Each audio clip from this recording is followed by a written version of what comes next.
sur l'élevage dans les pré-Alpes de Grasse, dynamique et perspective. Ce travail a été réalisé par les étudiants de dernière année d'ingénieur et master de système d'élevage de l'Institut Agro de Montpellier. Des étrangers de Côte d'Ivoire, du Maroc, du Tchad et du Brésil font également partie de cette promotion. Nous tenons à remercier les élèves qui nous ont reçus afin de nous donner les informations importantes pour une meilleure compréhension de la dynamique du système de production de la région étudiée.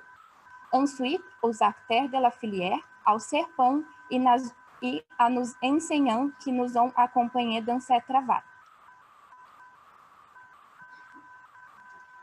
Nous avons commencé le travail le 6 décembre et nous terminons aujourd'hui, 14 janvier, avec la présentation de cette restitution. Les travaux ont été réalisés dans les pré-Alpes de Grasse, plus petite partie du Var, qui sont illustrés sur cette carte. Les 4 limites de communes comprennent Saint-Oubon à Cayenne, nord jusqu'à sud, et les Bas-sur-Loup à l'est et la Roque-Esclapon à l'ouest.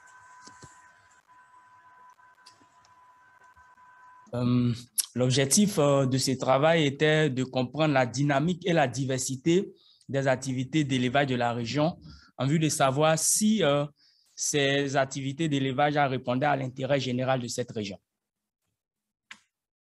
Pour ce faire, dès la première semaine, nous avons fait une analyse du paysage. Ce fut un travail de terrain où nous sommes allés pour observer ce qui se passait sur le terrain. Et nous avons profité pour faire des entretiens semi-directifs auprès des éleveurs retraités de la région, en vue de comprendre l'évolution des systèmes d'élevage dans cette région. Au niveau de la deuxième semaine, nous avons fait une analyse spatiale de notre zone d'étude à travers le logiciel QGIS, en vue de conforter ce que nous avons observé sur le terrain et d'apporter plus d'informations à nos vues. Au niveau de la troisième semaine, nous avons fait des entretiens semi-directifs encore, mais cette fois-ci, c'était auprès des acteurs des filières et des éleveurs. Il faut comprendre, acteurs des filières, les biocops, les négociants, les bouchers et les éleveurs qui transformaient leurs produits soit en fromage et autres. Et au niveau de la dernière semaine, nous avons fait une modélisation des différents systèmes de production qui existaient dans la région en vue de dégager des 4 types d'élevage pour les comparer à la suite. Et ces différents travaux au cours des différentes semaines nous ont donné les résultats suivants que mes camarades présenteront. Ils vous présenteront en premier temps le paysage que nous avons observé et c'est un paysage contrasté avec une importance du relief très marquée. En deuxième, ils vous feront l'évolution de l'agriculture et de l'élevage dans la région, en vue de vous expliquer l'historique des activités d'élevage. En troisième position, ils feront l'analyse des pratiques de 5 systèmes, enfin de 5 types d'élevage que nous avons pu identifier pour les évaluer du point de vue économique au niveau de la 4e partie. Et en dernier, ils vous feront une conclusion et apporteront des perspectives pour l'élevage dans cette région. Mais ce travail se terminera, comme l'a dit ma collègue, par des échanges que nous ouvrons avec vous et aussi par un débat en vue de voir vos idées à travers notre travail, vos commentaires et des contradictions, s'il y a contradiction, bien sûr. Merci. Je laisse la parole à mon collègue. Donc maintenant, nous allons passer au niveau du paysage. Donc, on va parler d'un paysage contrasté avec l'importance du relief qui est très marqué. Donc, pour ce faire, nous allons parcourir la zone en partant de Saint-Auban, en passant par le massif de l'Audiberg, avant d'arriver sur le plateau de Cossol, redescendre par la route qui serpente pour arriver jusqu'à Saint-Vallier, puis arriver à Grasse. Donc ici est représenté le profil altimétrique. Donc on voit bien une grande différence d'altitude entre le bas de la zone au niveau de Grasse, à environ 400 mètres, et le haut des pics qui arrivent à 1600-1700 mètres. Donc, cette différence de relief est très importante pour le paysage. On a aussi des pentes qui sont très marquées, donc avec des pentes très fortes pour certaines zones. Et donc, avec ceci, la pente et le relief, on a établi 4 zones agroécologiques que nous allons vous détailler. Donc, tout d'abord, en partant de Saint-Auban, on a des vallées escarpées, des pics avec des fonds de vallée. Ensuite, si on redescend un peu, on arrive sur le plateau de Cossol, où on a un gros plat altitudinal. Et après, on redescend. Si on redescend plus en altitude, on arrive à Saint-Vallier, puis Grasse. Donc, pour développer un peu plus la première zone qu'on a pu rencontrer, c'est ce qu'on a appelé les vallées encaissées de montagne. Elles sont situées à une altitude de 1100 à 1600, voire 1700 mètres pour les pics, et avec un climat montagnard de type humide et frais. On y observe un grand contraste adréubac avec une différence marquée au niveau du climat qui impacte aussi la végétation. En ce qui concerne les systèmes de culture et d'élevage, on a pu observer qu'on avait des zones cultivées dans les fonds de vallée à proximité des cours d'eau et qu'on avait de l'élevage ovin allaitant en parc et bovin qui étaient visibles. Donc, si on redescend de la montagne de l'Audibert et qu'on arrive au plateau de Cossol, on a atteint une altitude de 1100 mètres. Donc, on les a appelés les plateaux calcaires hauts. Donc, on a une végétation herbacée typique d'Écosse. Cet endroit est appelé les claps dans la zone. Donc, on voit la roche à l'affleurement, du thym, de la potentille. Donc, sur cette zone, on a une problématique de l'eau. Donc, on a vu de nombreux troupeaux avec des tonnes à eau. Donc, l'éleveur a besoin de ramener la ressource car il manque d'eau dans cette zone. Alors que si on traverse juste la forêt de pins et qu'on arrive sur la partie nord du plateau, ici, on a de l'eau en excès avec les dolines.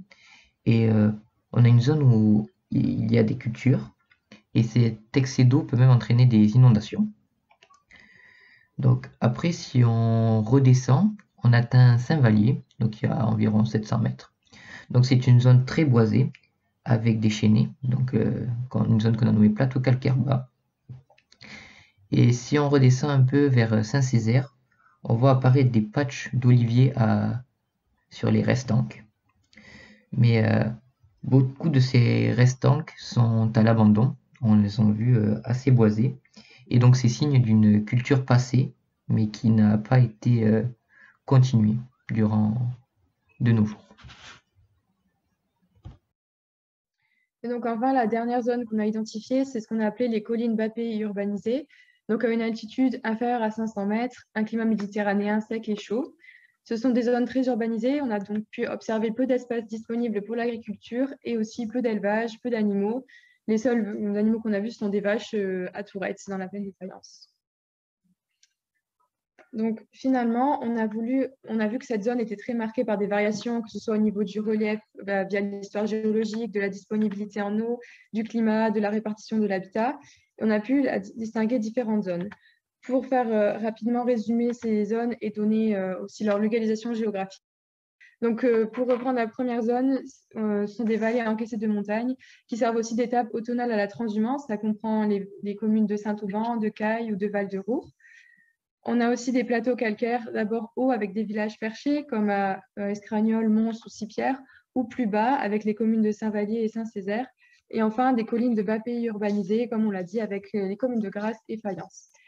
Ces différentes zones agroécologiques, elles sont traversées d'est en ouest par des plis et des formations géologiques et reliées entre elles du nord au sud par les différentes gorges. Pour synthétiser au niveau des avantages et des inconvénients qu'elles pourraient présenter à une activité d'élevage, on peut voir que déjà sur les grands plateaux, qu'ils soient hauts ou bas, on a des ressources pastorales, de la place, mais en revanche, il y a peu d'eau, ou en tout cas, elle est répartie de façon hétérogène, et une roche affleurante. En ce qui concerne les collines de bas pays urbanisées, on a un climat méditerranéen qui serait propice, puisqu'il est doux, particulièrement pour l'hiver. Il permettrait aussi une bonne pousse de l'herbe. En revanche, avec l'urbanisation, ça peut poser des problèmes aussi à l'installation d'activités d'élevage. Enfin, donc pour les vallées encaissées de montagne, c'est intéressant au niveau de l'espace, puisque l'habitat y est peu dense et de la présence de la disponibilité en sol. Mais en revanche, le climat y est difficile en hiver. Finalement, en se promenant sur la zone, on a senti qu'il y avait une forte présence de l'élevage, avec des filets, par exemple, qui étaient présents, même s'il était parfois difficile à observer. Et on a aussi vu des traces de culture en terrasse, mais qui étaient enfrichées. Donc, ça nous a poussé à faire des hypothèses sur des grandes dynamiques qui auraient pu avoir lieu avec de l'embroussaillement, de l'urbanisation. Et ces dynamiques nous ont été confirmées plus tard sur le terrain. Donc, pour nous en rendre compte, on peut prendre l'exemple de Saint-Vallier, juste après. Donc, si on compare, on a ici une photo du village en 1950 et actuellement. Donc déjà, quand on s'intéresse à l'habitat, on peut voir que les zones habitées, qui vont être représentées en rouge, ont fortement augmenté en lien avec l'urbanisation. En ce qui concerne les surfaces cultivées, au contraire, elles ont fortement diminué, on a même, elles sont dispersées. Et enfin, donc, les surfaces pastorales qui avant étaient la plupart du territoire sont maintenant fortement empiétées par le reboisement. Donc, afin de mieux comprendre les causes, les évolutions et aussi les conséquences de ces dynamiques, notamment du reboisement et de l'urbanisation, on a décidé de réaliser des entretiens auprès des éleveurs. Et c'est ce qui va vous être présenté maintenant.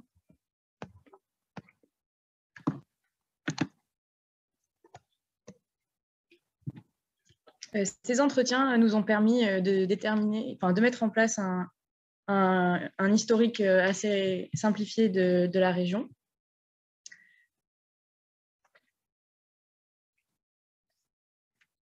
Alors, jusque dans les années 50, on avait une dominance des agro-éleveurs dans la zone avec la présence d'animaux d'élevage et de cultures en terrasse pour l'alimentation humaine, donc avec des légumineuses, des céréales et du maraîchage. Les transferts de fertilité étaient assurés par la complémentarité élevage-culture avec le fumier des ovins. Puis, rapidement, en montagne, les agro-élevages se sont vite spécialisés, donc uniquement en élevage, et ils se sont également spécialisés vers une seule espèce pour chaque exploitation. Donc, on avait des élevages de bovins laitiers qui se sont mis en place avec la présence d'une collecte de lait journalière qui était assurée par la coopérative laitière de Montsartou. Et en parallèle, on avait également des élevages d'ovins à viande avec une transhumance hivernale qui se faisait dans des altitudes plus basses jusqu'aux collines de Grasse. Au niveau des plateaux calcaires, donc, les agro-éleveurs étaient plutôt tournés vers les ovins viande avec des transhumances hivernales dans les collines de Grasse et des transhumances estivales dans les zones de montagne locales.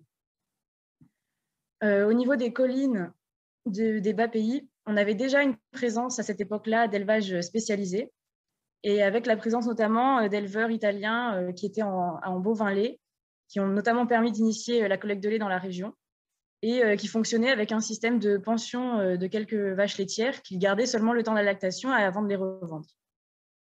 On avait également en parallèle la présence d'éleveurs ovins viande qu'on a appelés centères qui se déplaçaient. Donc, c'était des grands transhumants et qui venaient dans les différentes parties de la région en fonction de la disponibilité de la végétation dans l'année. Durant cette période, on se retrouve dans une dynamique de spécialisation des élevages du coup, vers une seule espèce et une motorisation des systèmes de culture, notamment fourragers. Donc, la motorisation et l'augmentation de la productivité du travail vont permettre de posséder plus d'animaux et d'augmenter la taille des exploitations. On a également aussi une dynamique croissante d'embroussaillement et d'urbanisation qui commence à apparaître et qui va s'accroître progressivement jusqu'à nos jours.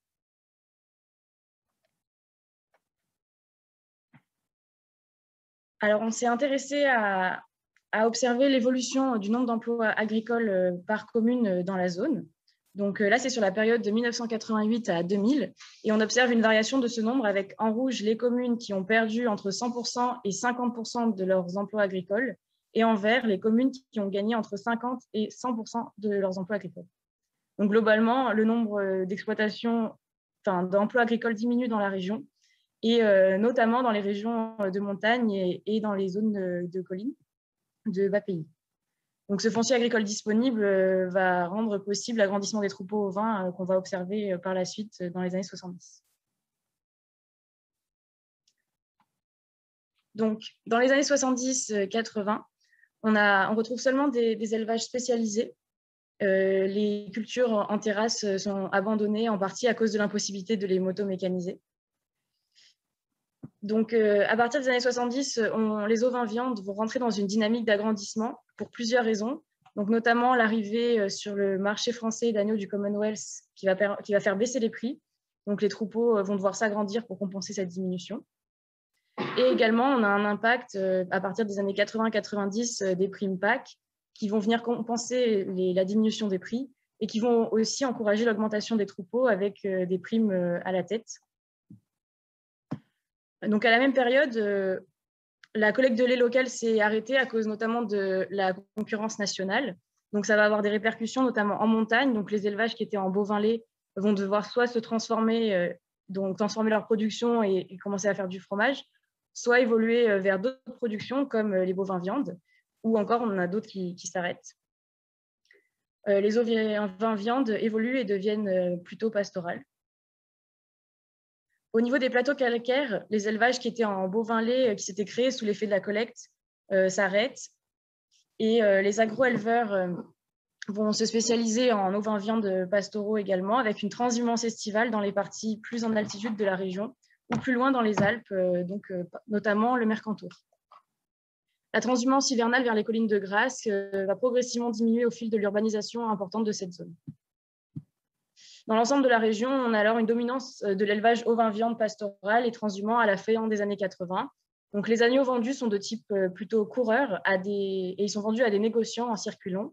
Il y a également un débouché important avec la vente aux particuliers pour l'Aïd et un développement d'abattoirs, de structures d'abattage temporaires à cette occasion.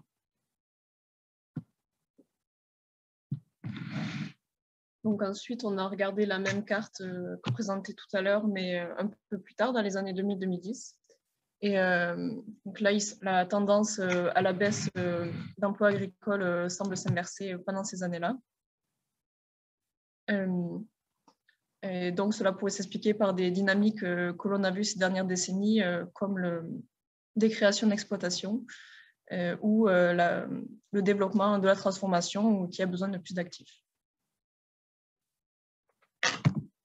Donc, cette période est d'abord marquée par l'apparition du loup en 1992, donc, qui a changé grandement les pratiques des élevages, notamment en élevage ovin, donc avec un travail de surveillance accru, des mises bas qui doivent maintenant se faire maintenant, des troupeaux des troupeaux qui ne peuvent plus rester à liberté durant la nuit, ainsi que des espaces de parcours qui ont été délaissés, ce qui a encore plus accentué l'embroussaillement.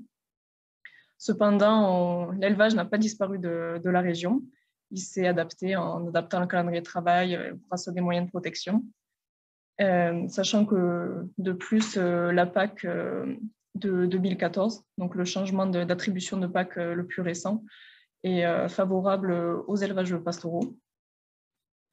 Et donc, durant cette période, on a même vu des créations d'exploitation, en particulier des élevages caprins fourmagers, qui sont issus donc de création ces dernières décennies dans l'ensemble de la zone d'études, car ce système permet d'avoir une exploitation viable sur peu de terre grâce à la vente directe et aux circuits courts. En effet, les circuits courts se sont beaucoup développés durant ces dernières décennies. Donc, ce qu'on appelle circuit court, c'est quand il y a 0 à 1 intermédiaire entre l'éleveur et le consommateur. Donc, ça concerne la vente via les magasins de producteurs, les marchés ou vente à la ferme ou par colis. Donc, c'est dans cette dynamique que dans les élevages de montagne, donc, qui ont été créés durant ces dernières décennies ou qui viennent d'élevages plus anciens dans cette zone. Donc, ces élevages se sont plus tournés vers l'élevage diversifié. Donc, en bovin-viande, ovin-viande et porc. Et on trouve même des activités hors élevage, l'exemple de la bière. Donc, c'est une dynamique que l'on trouve aussi sur les plateaux calcaires, où certains élevages ovin-viande se tournent vers les circuits courts, notamment face aux baisses du prix de l'agneau. Et alors que pour finir sur les élevages donc ovins, en montagne, les élevages ovins-viande se sont maintenus et sont plutôt restés dans les circulants avec une augmentation de la taille du troupeau. Et pour la commercialisation des agneaux, donc ces dernières décennies, l'Aïd a perdu de l'importance car les élevages temporaires qui étaient assez nombreux avant ont fait face à un durcissement de la réglementation et aussi à un décalage des dates d'Aïd qui ne correspondaient plus aux dates de mise bas. Et enfin, dans les collines de bas pays, donc les élevages se sont faits de plus en plus rares, donc à cause de l'urbanisation. Cependant, quelques élevages sont restés où on a eu quelques créations d'élevage sous la forme de caprins ou bovins fromagers, donc qui vendent en circuit court. Et les éleveurs sans terre se sont définitivement sédentarisés ou ont disparu sur les plateaux calcaires. Et donc, durant toute cette période, ces disparitions d'exploitation ont favorisé l'embroussaillement. Donc, à la suite de cette historique, nous avons choisi 5 types d'exploitation que l'on pensait représentatifs de la diversité de l'élevage aujourd'hui dans la région. Donc, tout d'abord, les élevages aux vins viande sur les plateaux calcaires qui vendent en circuit long. Ensuite, les élevages aux vins de montagne qui vendent en circuit long aussi. Ainsi que les élevages aux vins viande sur les plateaux calcaires qui sont tournés vers le circuit court. Les élevages caprins fromagers qui vendent en circuit court, qui sont présents sur toute la zone. Et enfin, les élevages diversifiés en montagne qui transforment et vendent en circuit court. Donc, ils vont vous être présentés plus précisément par la suite. Alors ensuite, dans cette troisième partie, nous allons passer à l'analyse des pratiques de 5 types d'élevage que nous avons identifiés. La première typologie que je vais vous présenter, c'est les élevages ovins à l'étang des plateaux hauts et bas, avec une commercialisation qui s'effectue en circuit long. Donc, le premier schéma qui est intéressant à regarder, c'est un schéma de fonctionnement de ces systèmes de production qui permet de mettre en évidence les intrants par rapport à la production et aux caractéristiques de terre, travail et capital. Ce que vous voyez en vert, ce sont les systèmes de culture, et en rose, ce sont les systèmes d'élevage. Donc, dans cette typologie d'élevage, on va avoir la valorisation d'une ressource qui est très pastorale, avec 250 hectares de parcours et 875 hectares d'estives qui sont situés au Mercantour. Les élevages sont assez élevés, avec 800 brebis de race Mouré-Rousse, donc qui est la race rustique locale. Au niveau du travail, on va avoir 2 actifs, dont un berger qui est salarié, avec éventuellement des aides familiales qui sont ponctuelles. Et au niveau du capital, donc pour élever les ovins, voilà, on va avoir besoin d'une bergerie. Et puisque les prairies permanentes sont fauchées, on va avoir besoin d'un tracteur et du matériel de fauche, donc faucheuse, andaineuse et tout ce qui sert à bouteleuse pour ramasser la paille. On a également besoin le foin, pardon. Et on a également besoin de matériel pour faire face à la prédation, donc les filets, les batteries et les chiens de protection. Donc le second schéma que je vous présente, c'est un schéma démographique qui permet de mettre en relation le nombre de brebis par rapport au nombre d'agneaux qui naissent chaque année, à l'allottement des agnelles, au renouvellement. Et en fait, ce qui est intéressant à voir dans ce schéma, c'est que le taux de mortalité avant sevrage et le taux de mortalité des brebis est de 8%. Donc au niveau des brebis, ça se quantifie à 64 brebis qui sont mortes, et la principale cause de mortalité est le loup, la prédation par le loup. Et il faut savoir que ce chiffre de 64 peut aller jusqu'à doubler, voire tripler en fonction des années au niveau de la prédation. Ensuite, donc ce calendrier de conduite permet de représenter en fonction des mois de l'année comment sont conduits les différents lots de brebis.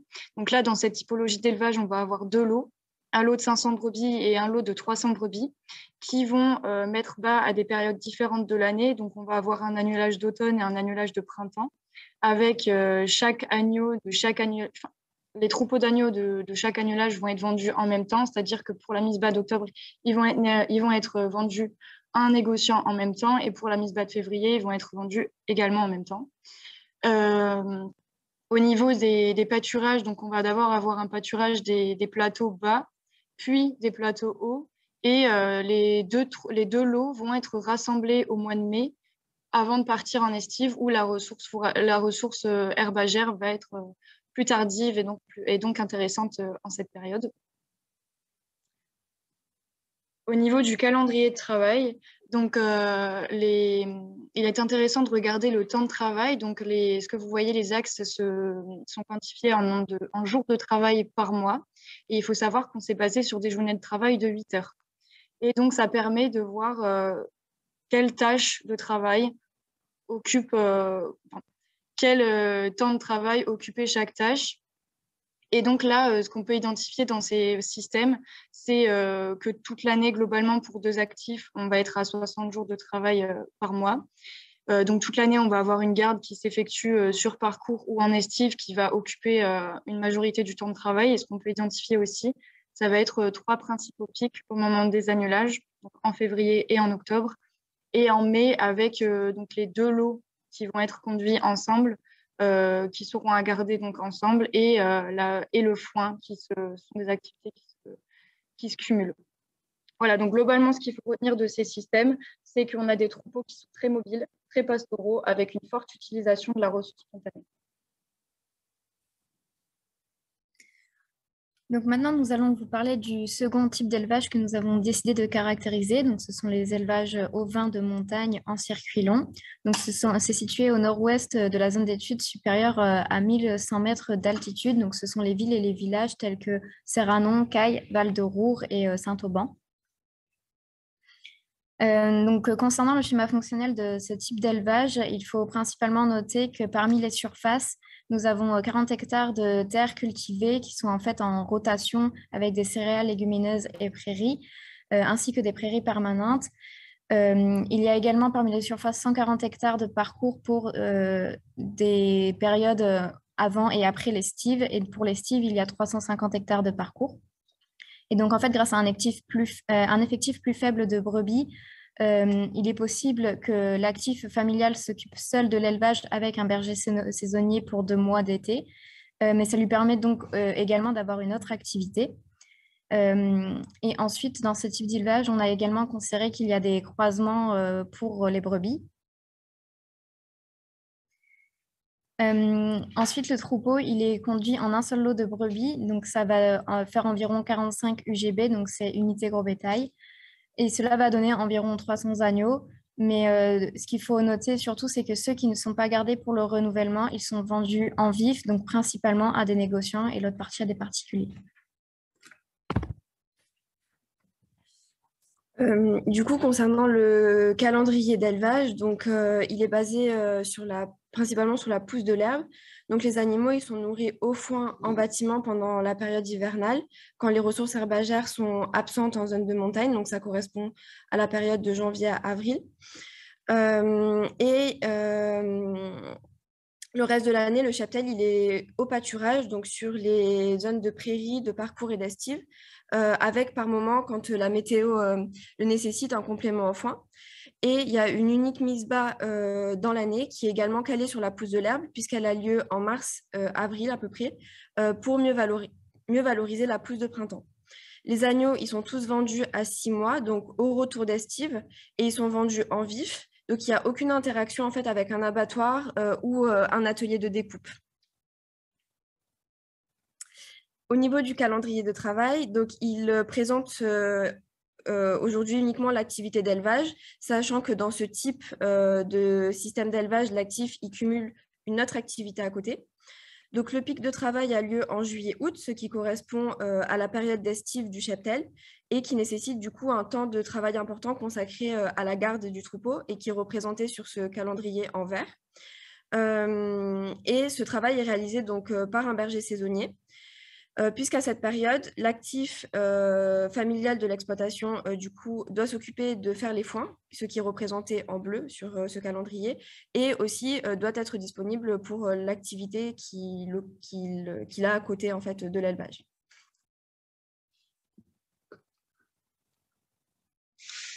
Donc ensuite, on va passer à un type d'élevage ovin qui a émergé plus récemment. Il a un fonctionnement assez similaire à celui de l'élevage ovin à l'étang des plateaux hauts et bas qu'on a évoqué précédemment. Mais en fait, c'est des élevages qui ont modifié leur mode de commercialisation au profit des circuits courts. Donc, c'est un type d'élevage avec des cheptels de taille conséquente, généralement beaucoup de surface, notamment pour le pâturage, et plusieurs actifs. Donc là, on a choisi de le représenter par un système de production qui comprend un système d'élevage de 1200 brebis de race Préalpes, donc qui est une race rustique avec un bon rendement carcasse, et 3 types de surfaces herbagères pour alimenter ce troupeau. Donc, on a 600 hectares de parcours qui sont pâturés, une estive de 1500 hectares qui est également pâturée, et 85 hectares de prairies naturelles qui sont fauchées pour alimenter le troupeau. Donc, c'est un système de production qui nécessite 4 actifs à l'année et du matériel en propriété. Et donc, dans ce système, on a peu d'intrants. On a principalement de l'aliment d'engraissement pour des agneaux, de la prestation d'abattage et de découpe en plus de ce qu'on a évoqué précédemment, et un petit peu de foin pour les brebis au moment des mises bas.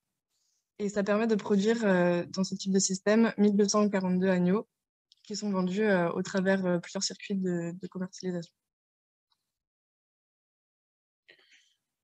Alors, on a 1200 brebis pour 25 béliers, avec un taux de mortalité de 5% pour les brebis, 5% pour les agneaux nés.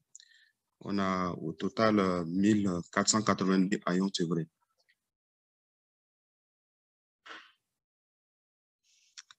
Donc, au niveau de la conduite du système, on a une conduite en 2 lots. Un lot principal avec un agnelage en septembre, donc de 800 brebis, et un lot secondaire avec un agnelage en février. Donc, au niveau de l'alimentation, c'est des brebis qui pâturent toute l'année, qui montent en estive, et auxquels on distribue du foin autour de la mise bas. Les agneaux sont finis avec de l'orge et du granulé. Et donc, c'est un système qui permet d'avoir des agneaux à vendre quasiment toute l'année, donc sur la période de février à décembre. Donc, au total, on a 636 agneaux qui sont commercialisés entre 5 et 10 mois en carcasse à Super U. 36 agneaux qui sont vendus également entre 5 et 10 mois, mais en caissette, en vente directe à la ferme. 400 agnelles de reproduction qui sont vendus là à des éleveurs qui sont recherchés pour leur caractère rustique. Et 106 mâles qui sont élevés en lots séparés et vendus au moment de l'Aïd à un éleveur abattoir. Alors, pour ce calendrier, on observe une charge importante de travail toute l'année. Ici, on a 3 pics, notamment en février, juin, septembre. Ces pics sont liés aux activités de mise bas et à la fauche. Les activités de commercialisation se font toute l'année par rapport aux 4 types précédents, mais représentent une faible proportion du temps de travail. Au total, les gardes occupent une grande proportion toute l'année. Nous allons maintenant vous présenter l'élevage caprin fromager en circuit court. Donc, ce type d'élevage est caractérisé par la transformation fromagère et la vente des produits en circuit court. Il s'agit essentiellement d'installations ou de reprises d'exploitation qui ne faisaient pas de caprin au cours des dernières décennies et par une reprise ou une installation par des néo-ruraux. Les 4 zones délimitées possèdent des élevages caprins fromagers, mais les élevages enquêtés sont essentiellement localisés dans les zones de plateaux calcaires hauts et bas. Et dans les zones urbanisées, c'est en fait le morcellement des terrains agricoles qui rend difficile leur installation. Dans les autres zones, ce type d'exploitation peut être plus facilement mis en place sur de petits terrains, car ils ont des cheptels de plus petite taille que les élevages ovins qui ont été présentés précédemment, et parce qu'il n'y a pas besoin de terre labourable. Donc en fait, nous avons fait le choix de caractériser l'élevage caprin dans la région par 65 chèvres de race alpine. Leur intérêt, c'est notamment leur rusticité et une bonne production laitière.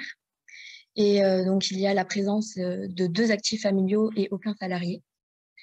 Et de plus, en fait, cet élevage est caractérisé notamment par peu d'équipement et peu de matériel, sauf pour la transformation fromagère, par un atelier de transformation pour la production fromagère, ainsi que la vente de chevreaux et de quelques animaux de réforme.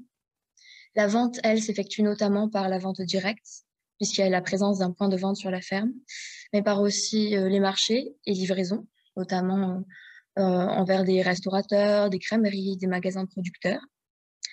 L'élevage caprin est caractérisé aussi par une dépendance totale aux intrants, notamment fourragers, comme le foin ou les concentrés, avec uniquement des surfaces de parcours ainsi que de prairies permanentes qui sont pâturées. Et enfin, l'élevage caprin fait appel à des prestations de services. Cela peut être pour l'abattage et la découpe des chevreaux, mais aussi le contrôle laitier ainsi que les soins vétérinaires. Donc, notre troupeau est constitué de 65 chèvres ainsi que 2 boucs qui sont réformés tous les 2 ans. Et sur les 105 chevreaux qui sont obtenus après mortalité lors de la mise bas, il y en a 12, donc 12 chevrettes, qui sont gardées pour le renouvellement du troupeau à l'équilibre, et les chevreaux restants sont vendus. Il y a 9 chèvres qui sont réformées par an. Au niveau du calendrier d'élevage, on va avoir une reproduction saisonnée avec une mise bas en février-mars, après une mise à la reproduction en septembre-octobre. Donc pour la vente des chevreaux, on a 70% qui vont partir en février-mars, ils auront entre 8 et 10 jours, et les 30% restants qui seront engraissés sur la ferme et vendus au sevrage à 2 mois. Au niveau de l'alimentation, on a du pâturage gardé en journée toute l'année, mais aussi une distribution en bâtiment de foin et de concentré seulement pendant la période de lactation et 1 mois avant. Et donc, cette alimentation va permettre d'obtenir 400 litres par chèvre par an, soit environ 25 000 litres de lait au total, dont 70% seront transformés en fromage lactique et le reste en tonnes.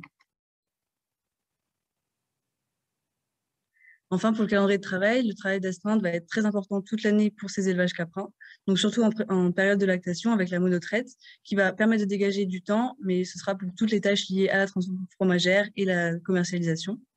C'est un calendrier qui, contrairement à ceux qu'on a vus précédemment, est très marqué par l'absence de pic de travail, du fait d'une charge de travail élevée et constante toute l'année, sauf pendant le tarissement, donc en décembre et en janvier, où on aura moins de travail, ce qui permettra de s'occuper de l'entretien de la ferme. Donc, la ferme type qu'on a construite se situe dans la zone des vallées encaissées des montagnes et se caractérise comme les types caprin fromager par des ateliers de transformation sur la ferme, avec en plus une grande diversité d'ateliers de production, tant espèces animales comme culture.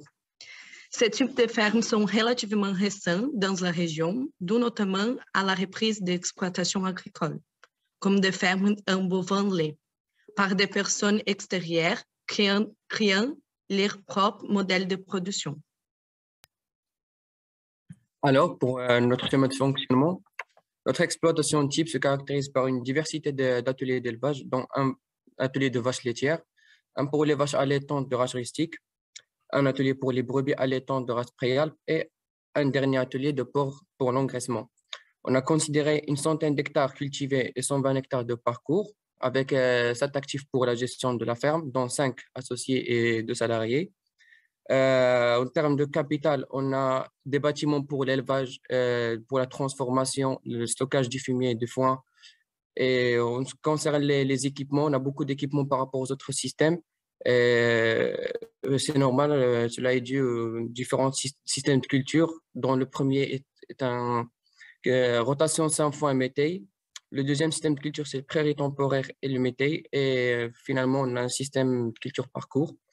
Et le dernier système, on a 2 systèmes de transformation pour la valorisation des produits animaux, dont l'atelier de découpe et l'atelier de transformation fromagère.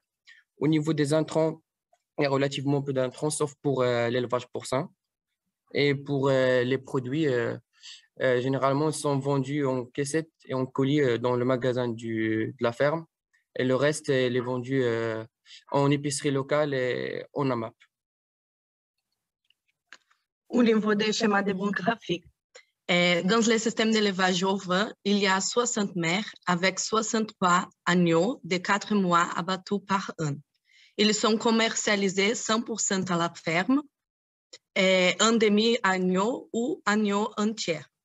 Dans le système d'élevage bovin-lait, il y a 40 mères avec 25 veaux de 8 jours vendus par an à un maquignon. En moyenne, une vache produit 5 000 litres de lait par an.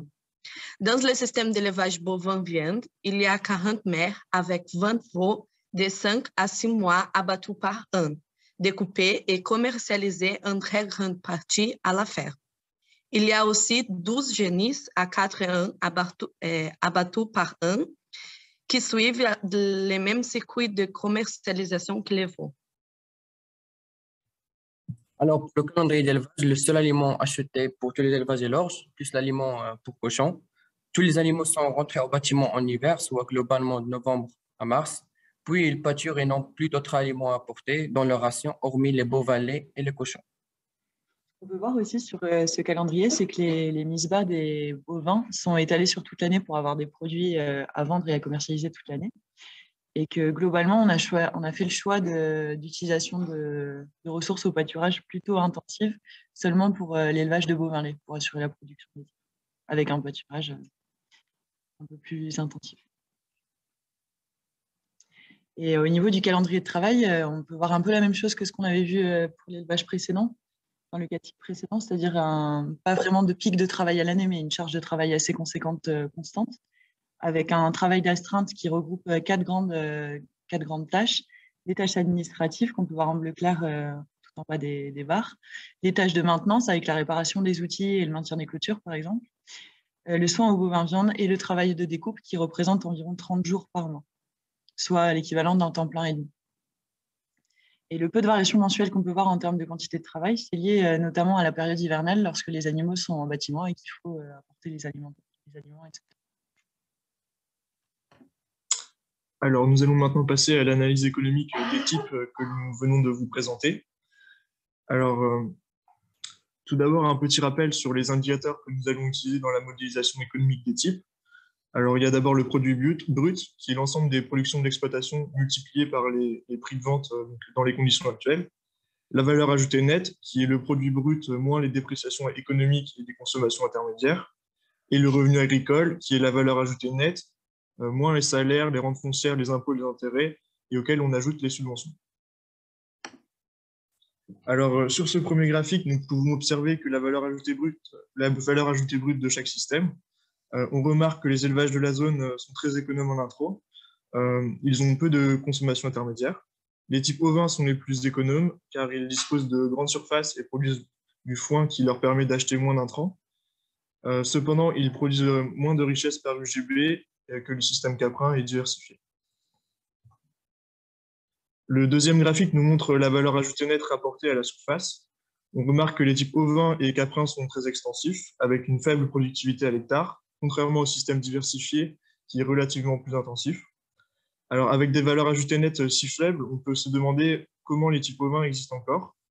Une première réponse serait le très grand nombre de têtes et de surfaces dont ils disposent. Sur ce troisième graphique, on a la valeur ajoutée nette par actif en fonction de la surface par actif. Cela nous permet d'apprécier la large gamme de systèmes présents dans la zone, donc allant du très intensif au très extensif. Les types diversifiés et caprins créent une valeur ajoutée nette par actif qui est très importante, mais ils peuvent exploiter que des surfaces limitées, notamment à cause de la forte demande en travail de ces systèmes. Alors que les types ovins créent moins de valeur ajoutée par actif et mobilisent plus de terre. Donc, on peut encore se demander pourquoi les éleveurs ovins ne changent pas de système. Et des éléments de réponse se trouvent dans ce graphique montrant le revenu agricole par actif familial en fonction de la surface par actif familial. Les droites des revenus pour les types intensifs sont proches de celles que l'on a observées précédemment sur le graphique des valeurs ajoutées nettes par actif.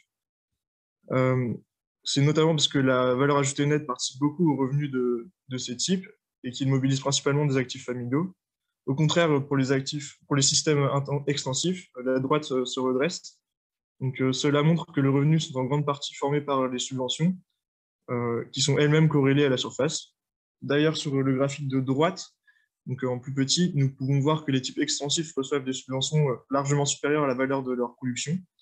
Donc, ce sont donc les subventions dont bénéficie le système extensif qui expliquent que ces types continuent à exister dans la zone, malgré leur faible valeur ajoutée. Et sur ce graphique, les revenus agricoles par actif familial semblent proches entre les différents types. Cependant, comme on l'a vu précédemment sur les calendriers de travail des différents types, certains systèmes demandent plus de travail que d'autres. Et donc, pour cela, on va passer au dernier graphique qui nous montre qui ramène le revenu agricole à la journée de travail par actif familial. Donc, d'après ces résultats, tous les types permettent d'obtenir un revenu journalier supérieur au SMIC brut. Par contre, on remarque que les circuits courts ovins et diversifiés sont les plus rémunérateurs. La différence de revenus entre ovins et montagne s'explique par des subventions plus importantes pour l'élevage de plateaux qui dispose de plus de surface. Et donc, ce qu'il faudrait retenir de cette analyse économique, c'est donc dans la zone, l'élevage semble rémunérateur, soit grâce à l'exploitation de grands troupeaux et aux subventions, soit par la transformation et la vente en circuit court.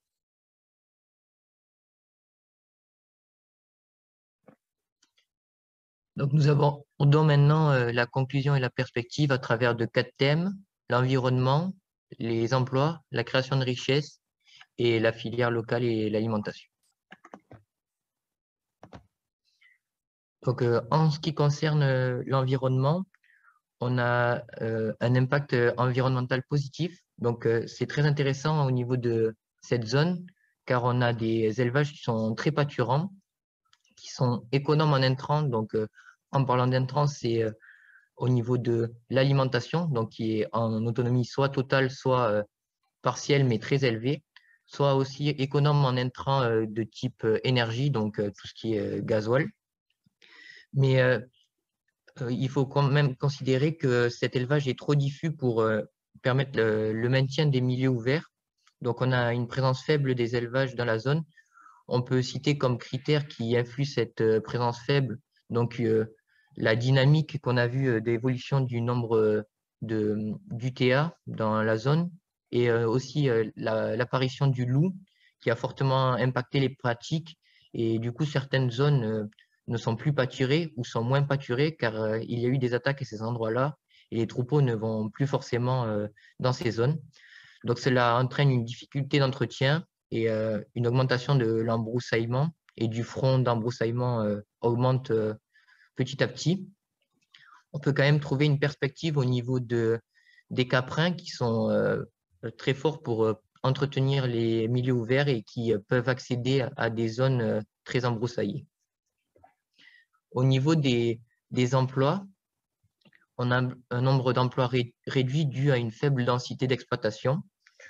Donc, un point positif est que les circuits courts, la diversification des ateliers et la transformation permet la création de nombreux emplois, car elle demande beaucoup d'actifs pour permettre la réalisation de ces tâches.